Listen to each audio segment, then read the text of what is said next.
Kyle, first of all, we appreciate your time. What does this moment mean to you and your family?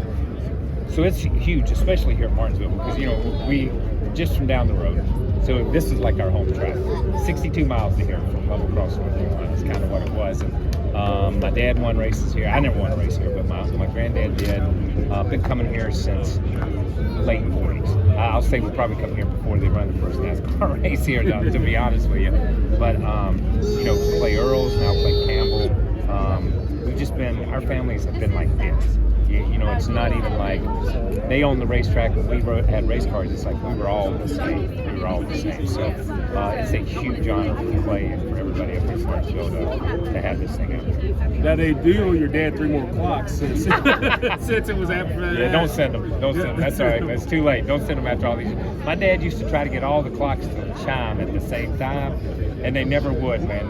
You could never get them all on the same deal. But so we don't need 3 more. That would drive me crazy at 86 years old. When you think back to Martinsville, are there any particular memories that stick out?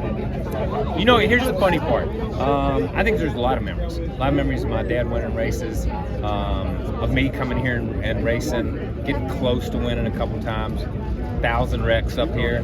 I mean, there's so many, but my memories go back way back to probably the late 60s, early 70s, when there used to be all the azaleas around this place and the duck pond out here. And down in turns 1 and 2, there was a scoreboard. And where the scoreboard was, a gentleman would sit at the end of the scoreboard and he would get up and he'd walk and he would change the numbers by hand. And when the race was over with, no matter who won, Davey and some of his crowd, and Davey Allison and Ricky and Larry Pearson, those guys, they'd run up on the scoreboard and they'd put them all 21 for the Wood brothers. And Davey would put all number 12 for Bobby Allison. We'd be the last ones up. We'd put all 43 for Richard Petty. So we just played on the scoreboard because that's the way it was. For us as kids, it was a playground. We played football in the infield, did all kinds of stuff. So I have a lot of childhood memories here and a lot of memories of my dad winning races here.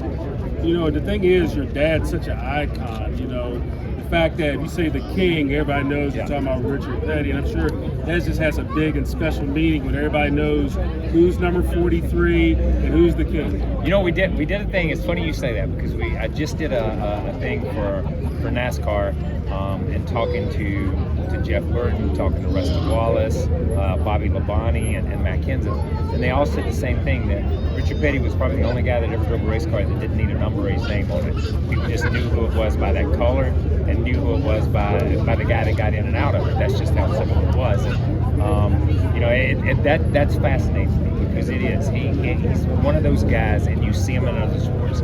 Tiger Woods, Michael Jordan, they transcend the sport. They're a part of the sport, but everybody knows them for just as who they are, and I guess the King's the only one that's got one name, the King.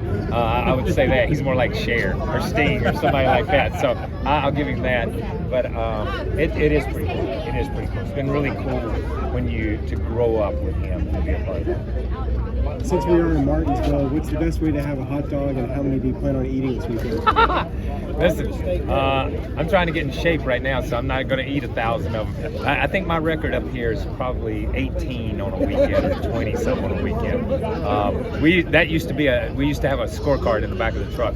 We would count how many we ate. So listen, you put everything on one. There's whatever's in there. If they want to put potato chips on it, put potato chips on it. I don't care. Just put everything you've got behind the counter, put it on a hot dog, and we'll eat it.